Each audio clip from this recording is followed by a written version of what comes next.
दूसरों की गलतियों से सीखें। आप कभी इतना लंबा नहीं जी सकते कि सारी गलतियां खुद करने का मौका मिल जाए। नमस्कार, मैं हूं कमल श्रीमाली। आपका बहुत बहुत स्वागत करता हूं आपके अपने चैनल में। धन संपदा अर्जित करने वाले 2 विशेष उपाय। प्रत्येक मनुष्य अपने भावी जीवन को लेकर के कुछ न कुछ सपने देखता ही है, कुछ भावी योजनाएं बनाता है और उन्हें पूर्ण करने के लिए, पूरा करने के लिए बहुत ज्यादा मेहनत भी करता है। परंतु वे सौभाग्यशाली लोग ही होते हैं जिनको अपने सपनों को पूरा करने में सफलता मिल पाती है। वरना ज्यादातर लोग बहुत ज्यादा परिश्रम, बहुत ज्यादा मेहनत करने के बाद में भी सफलता तक नहीं पहुंच पाते हैं। और ऐसे में प्राय लोग देवी देवताओं की शरण लेते हैं, उनकी पूजा अर्चना करते हैं। लेकिन बहुत से लोग ऐसे भी होते हैं जो चाहते हुए भी पूजा उपासना नहीं कर पाते, क्योंकि उनको इस सब बातों का ज्ञान नहीं होता। ऐसी परिस्थिति में परेशान नहीं होना है। आप कुछ विशेष उपायों को अपनाकर अपने जीवन की दिशा बदल सकते हैं, अपनी समस्याओं से मुक्ति प्राप्त कर सकते हैं। मैं बताता हूं आपको कैसे यह संभव होगा। बात करते हैं पहले उपाय की। जिस किसी पूर्णिमा को सोमवार हो, उस दिन से यह उपाय आरंभ करना है। आपको कहीं से नागकेसर के पुष्प प्राप्त करने हैं और किसी भी मंदिर में शिवलिंग पर 5 बिल्व पत्रों के साथ में यह जो नागकेसर के पुष्प है वो भी चढ़ा देने हैं। लेकिन इससे पूर्व शिवलिंग को कच्चे दूध, दही, घी, शहद, शक्कर अर्थात पंचामृत और साथ में गंगा जल। तो सबसे पहले गंगा जल से शिवलिंग को धो दीजिए, उसके बाद पंचामृत से उनको स्नान करा दीजिए, अभिषेक कर लीजिए और इसके बदले में वापस साफ पानी से स्नान करा दीजिए, अभिषेक कर लीजिए। तो इस ढंग से शिवलिंग को पवित्र कर लेंगे। यह क्रिया अर्थात 5 बिल्वपत्र तथा नागकेसर के पुष्प, संख्या प्रत्येक बार एक ही रखनी है, इसमें अदल बदल नहीं होगी।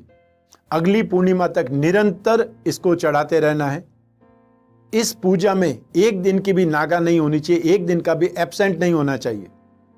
ऐसा होने पर आपकी पूजा खंडित हो जाएगी और फिर जब सोमवार आएगा वापस पूर्णिमा को, तब वहां से आरंभ करना पड़ेगा।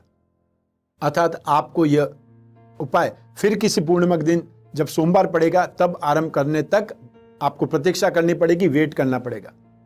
इस 1 माह के लगभग जैसी भी श्रद्धा भाव से पूजा अर्चना बन पड़े आपको करनी है। भगवान को चढ़ाए प्रसाद के ग्रहण करने के उपरांत ही कुछ आपको खाना है और अंतिम दिन जो चढ़ाए गए पुष्प तथा बिल्व पत्रों में से एक अपने साथ में श्रद्धा पूर्वक घर लाना है और उन बिल्व पत्रों को, नागकेसर के पुष्प को अपने घर, दुकान, फैक्ट्री, जहां कहीं भी आप पैसा रखते हैं, वैल्यूएबल सामान रखते हैं, गहने रखते हैं, वहां पर रख देना है। धन संपदा अर्जित करने में नागकेसर के पुष्प बहुत ज्यादा शानदार प्रभाव दिखलाते हैं, अतः लक्ष्मी वशीकरण के काम आते हैं, आकर्षण के काम आते हैं। आइए अब बात करें उपाय नंबर 2 की।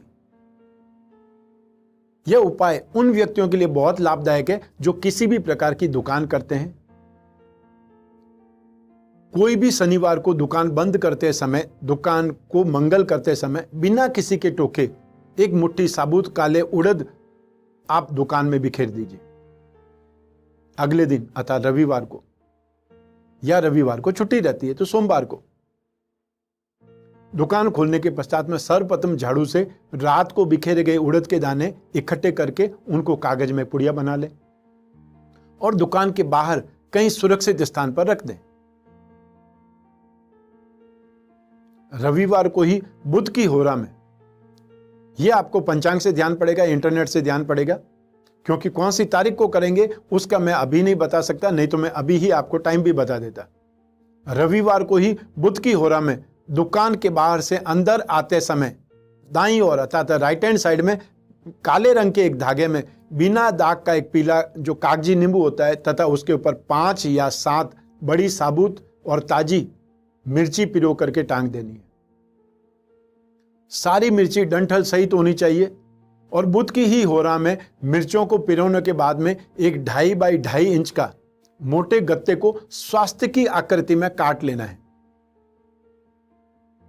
फिर इस पर नागकेसर कोई भी ढंग से गोंद की सहायता से चिपकाना है, अतः नागकेसर के जो पुष्प होते हैं वो इस स्वास्तिक पर चिपकाना है।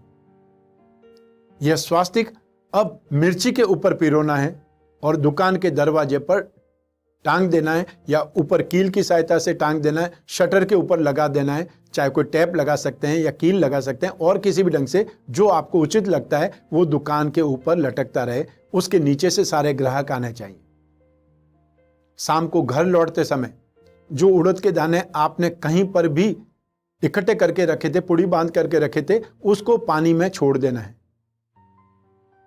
जब भी आपको लगने लगे कि मिर्च और नींबू सूख रहे हैं, तो फिर वापस उसी विधि विधान से दूसरी सामग्री का प्रयोग करना है, दूसरी बार उसको लटकाना है और पहले वाला उसको विसर्जन कर देना है।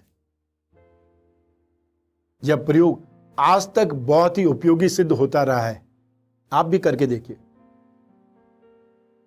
आज इस एपिसोड में बस इतना ही। स्वस्थ रहें, प्रसन्न रहें, अपना अपने परिवार का बहुत बहुत ख्याल रखें। आप सभी को मेरा नमस्कार, बहुत बहुत शुभकामनाएं। ईश्वर आपकी रक्षा करे। लक्ष्मी, कुबेर, गणपति महाराज सभी आपकी रक्षा करें, सभी आपको धनवान बने, समृद्धिवान बनाए और आपको सुरक्षित रखें। बहुत बहुत धन्यवाद।